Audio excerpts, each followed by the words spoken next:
Hello. It's around this time of year I find that lots of teachers start talking about science and STEAM fair. So if your class is one of the classes that's going to be working on a science project in the near future, this is the best story time for you. So I'm reading two books that are related to science, and the first one is called Be a Maker by Katey Howes, illustrated by Elizabet Vukovic.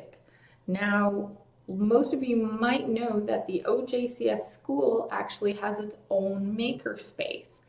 And hopefully you've all had a chance to visit. If not this year or next year, I'm sure you'll be back to visiting and having time to work in the makerspace. So what does it mean to be a maker? So we're going to find out with this book.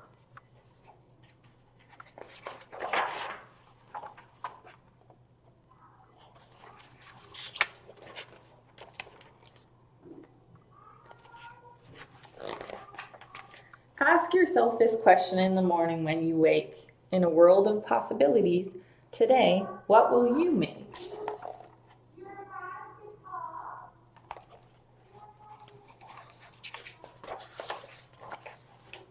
Make a tower, make it tall, make it balance, wobble, fall.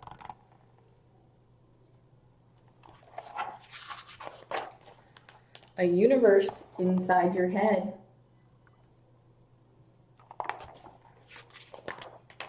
Make a rhythm, drum and pound, ears make out another sound.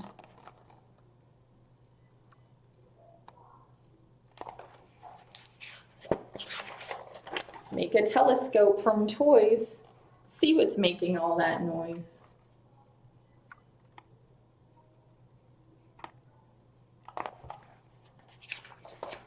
Make a blueprint, make some more. Cover desk and wall and floor.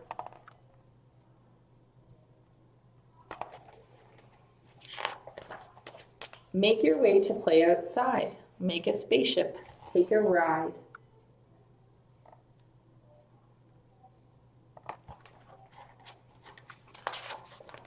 Make a map to journey's end. On the way, you make a friend.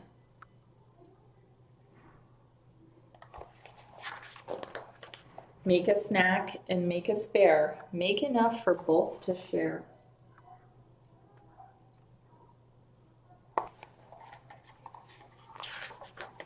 Make a plan and make a sign. Have your neighbors make a line.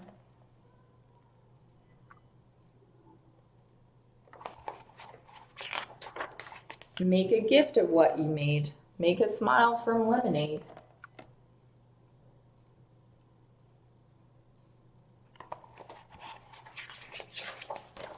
Make a pledge to help some more. Make a floor, a wall, a door.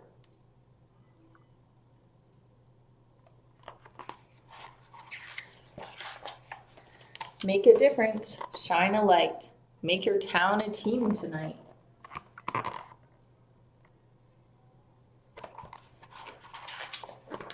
Ask yourself this question as the sun begins to fade. In a day of making choices, are you proud of what you've made?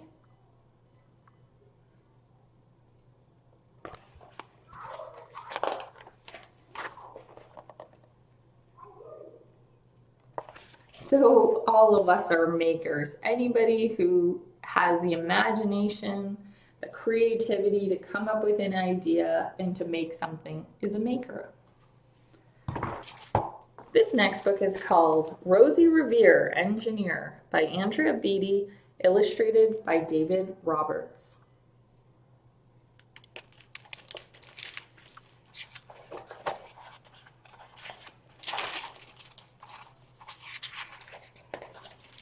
This is the story of Rosie Revere, who dreamed of becoming a great engineer.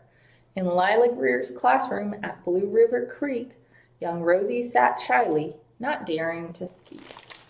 And in case some of you don't know what an engineer is also someone who comes up with ideas how to make things. They also make things. But when no one saw her, she peeked in the trash for treasures to add to her engineer stash. And late at night, Rosie rolled up her sleeves and built in her hideaway under the eaves.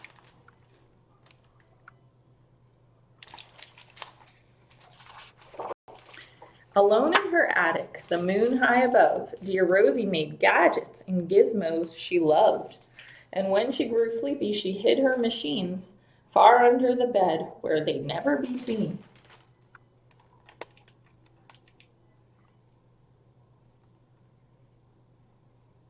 Look at all those things.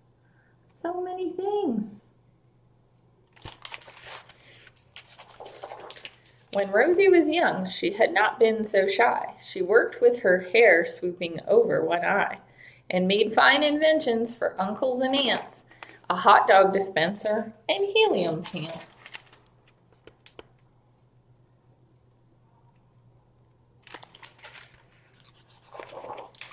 The uncle she loved most was zookeeper Fred. She made him a hat to keep snakes off his head, from parts of a fan and some cheddar cheese spray, which everyone knows keeps the pythons away.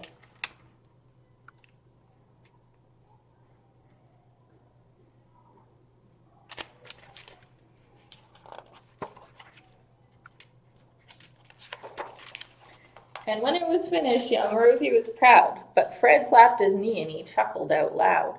He laughed till he wheezed, and his eyes filled with tears, all to the horror of Rosie Revere, who stood there embarrassed, perplexed, and dismayed. She looked at the cheese hat and then looked away. "I love it," Fred hooted. "Oh, I truly do." But Rosie Revere knew that could not be true.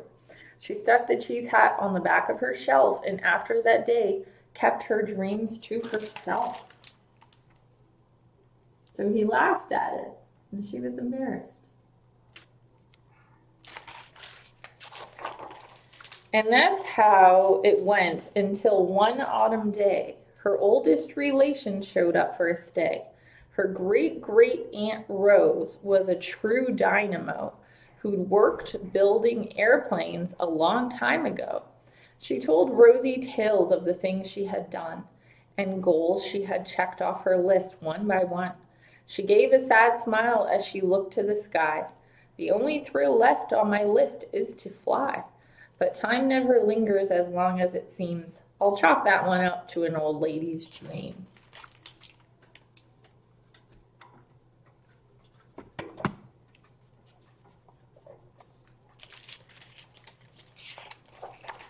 That night, as Rosie lay wide-eyed in bed, a daring idea crept into her head. Could she build a gizmo to help her aunt fly? She looked at the cheese hat and said, "No, not I." But questions are tricky and some hold on tight, and this one kept Rosie awake through the night.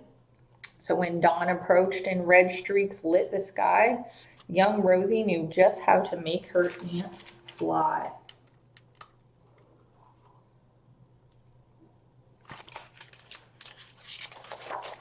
She worked and she worked till the day was half gone, then hauled her cheese copter out onto the lawn to give her invention a test just to see the ridiculous flop it might turn out to be.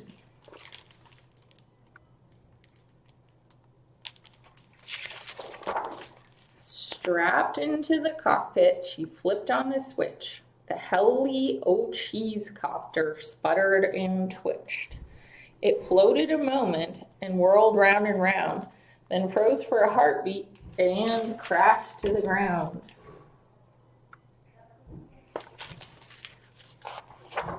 Then Rosie heard laughter and turned round to see the old woman laughing and slapping her knee.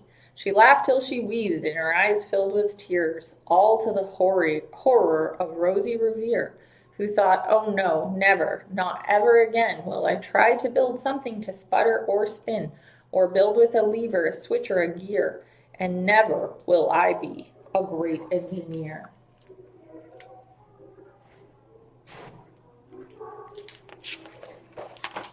She turned round to leave, but then great-great-aunt Rose grabbed hold of young Rosie and pulled her in close, and hugged her and kissed her and started to cry. "You did it! Hooray! It's the perfect first try. This great flop is over. It's time for the next." Young Rosie was baffled, embarrassed, and perplexed. "I failed," said dear Rosie. "It's just made of trash." "Didn't you see it? The cheese copter crashed." "Yes," said her great aunt. "It crashed, that's true. But first it did just what it needed to do. Before it crashed, Rosie, before that, it flew.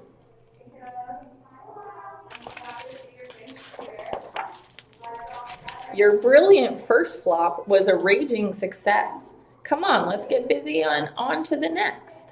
She handed a notebook to Rosie Revere, who smiled at her aunt as it all became clear.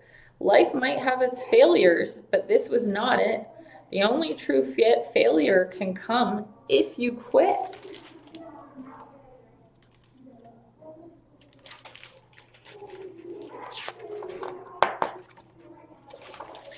They worked till the sun sneaked away to its bed. Aunt Rose tied her headscarf around Rosie's head and sent her to sleep with a smile ear to ear, to dream the bold dreams of a great engineer.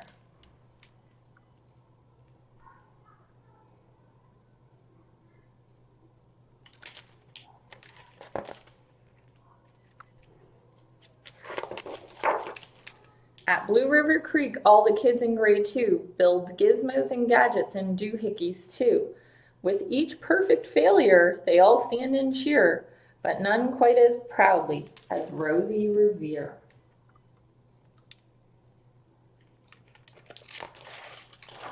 So I hope you enjoyed this book. It's so important that even if something doesn't work, that we keep trying, that we never quit, that we learn from it. Every time something goes wrong, we learn from it and we keep going and we keep trying. And that's one of the keys to being a great maker and a great scientist, a great engineer, is to continue and to continue and to continue trying. So I hope you guys enjoyed that story. I know you're all makers and engineers and scientists. I hope you have a wonderful day. Bye, everybody.